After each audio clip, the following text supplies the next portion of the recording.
थी कि पाकिस्तान जो हमेशा से कश्मीर की आज़ादी का और तहरीक आज़ादी की पुष्टबानी करता रहा है, हम क्या कर रहे हैं? चलिए ना, मेरे को जानता नहीं है ये। हमने यूनियन टेरिटरी बना दी है, अब देखिएगा कितनी तरक्की होती है। तो ऐसी सूरत हाल में why is the international community silent? ये हमारी कोताही है अकेली। पाकिस्तान पर्सनालिटी के हिसाब से कुछ ज्यादा नहीं। 1947 के अंदर भारत ने बाकायदा उस टाइम के हिंदू महाराजा के साथ एक कनाइवेंस करके, कोलूजन करके कश्मीर के अंदर अपनी फौजें उतारी थी। 32 थी कि हम यौम स्याह तो मना रहे हैं, लेकिन उसके बारे में हमने कोई हिकमत अमली वज़ा नहीं की जहां हम इस केस को कहीं इंटरनेशनल कोर्ट में ले जाते, या ये कि हम अक़वाम मुत्तहिदा में इसको उठाने की कोशिश करते, या अक़वाम आलम में हम। कहाँ तक पढ़े हैं आप? 2 पैर तक। What?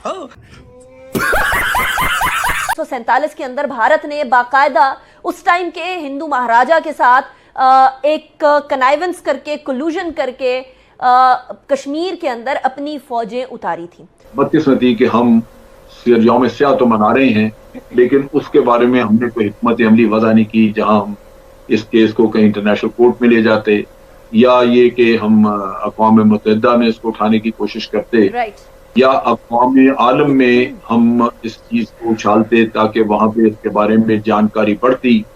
वो मेहनत हमने नहीं की, जिसका मुझे अफसोस है कि ये हमारी कोताही या हमारी कमजोरी की वजह से ये चीजें दब के रह गई हैं, जबकि ये मौके होते हैं जहां आपने अक़वाम आलम को झंझोड़ना, उनके ज़मीर को, लेकिन उससे पहले तैयारी की होनी चाहिए। राइट। आमिर ज़िया साहब, कश्मीर एक तो कहा जा रहा था कि देखें जी, अब हम लोगों ने उसको यूनियन टेरिटरी बना दिया भारत की तरफ से, और भारतीय सियासतदानों की तरफ से, उनके जर्नलिस्ट की तरफ से, उनकी आम आवाम की तरफ से, कि अब हमने यूनियन टेरिटरी बना दी है, अब देखिएगा कितनी तरक्की होती है। तो ऐसी सूरत हाल में why is the international community silent? ये हमारी कोताही है अकेली पाकिस्तान की कि हम आवाज नहीं बन।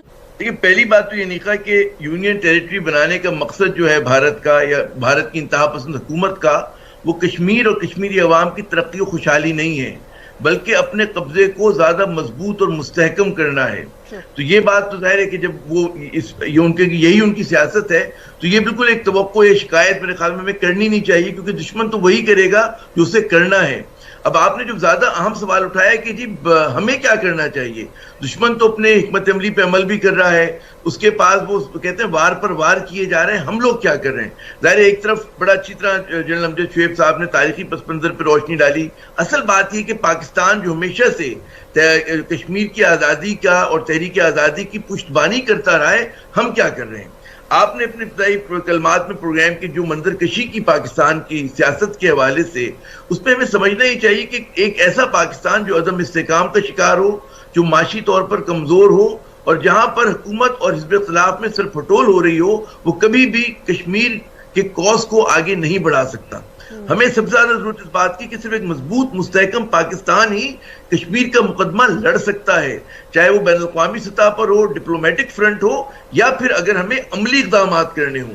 अब हालात ये हैं कि हमारी जो हुक्मरान अशराफिया है, मुझे बड़े अफसोस के साथ कहना पड़ता है कि वो जहनी तौर पर शिकस्त खुर्दगी का शिकार है। वो उस तरह से वो एक लिप सर्विस तो देते हैं, ज़बानी जमा खर्च तो करते हैं, लेकिन कश्मीर के लिए जिन इक़दामात की जरूरत है वो नहीं कर रहे। बात यह कि कश्मीर जो है वो ट्वीट करने से आजाद नहीं होगा, यौम स्याह मनाने से आजाद नहीं होगा, आंसू बहाने से, इन चीजों से नहीं होगा। उसके लिए जब तक आप अमली जिद्दोजहद नहीं करेंगे, आप जो हमारे एक माजी का फलसफा था कि आजाद कश्मीर जो है वो बेस कैंप है तहरीक आजादी का, हम भारत के इतना दबाव में आ गए कि उसने कहा जी तहरीक आजादी कश्मीर दहशतगर्दी है, तो हम लोगों ने भी मतलब है कुछ अपोलोजेटिक या माजरत ख़्वाहाना रवैया अपना लिया है।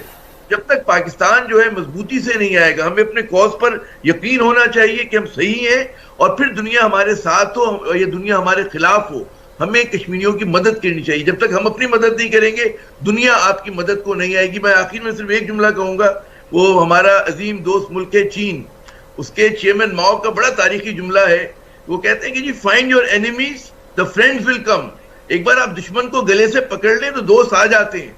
तो हम लोगों ने मतलब है हम वहां से भी नहीं सीखते, हम अपनी इस्लामी रिवायात से भी नहीं सीखते जो हमारी तारीख है। तो हम लोग इस वक्त चुनचू का मुरब्बा बने हुए, और हमें जिस तरह की एक स्ट्रॉन्ग नेशनलिस्ट गवर्नमेंट चाहिए कि जो मोदी की बदमाशी का जवाब जो है आंखों में आंखें डाल के देख सके। हम एक कोई छोटा मुल्क नहीं, 22 करोड़ का बहुत बड़ा मुल्क है। हमारे तजादात जो हैं वो भारत के तजादात के मुकाबले में बहुत कम है। जब हम अपनी मुश्किलात देखते हैं, भारत की मुश्किलात नहीं देखते।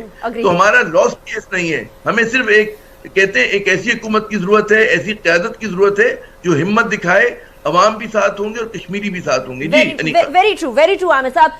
और जिस चीज से हम फायदा नहीं उठा रहे हैं और जिस चीज को हम कंसीडर नहीं कर रहे हैं, ये आपने देखा है कि शाही किले पर खड़ा होकर मोदी एलानिया ये कहे कि हम पाकिस्तान के फलां इलाके में जाकर ये करेंगे, तो उसके जवाब में हमारी तरफ से खामोशी हो। और वो एलानिया कह रहा है कि हम पाकिस्तान के फलां इलाके में जाकर, फलां सूबे में जाकर दहशतगर्दी करेंगे। एलानिया दुनिया के सामने, हम इसको एक्सप्लॉइट भी नहीं कर सके। हम जाकर दुनिया के सामने इस स्टेटमेंट को रख नहीं सके।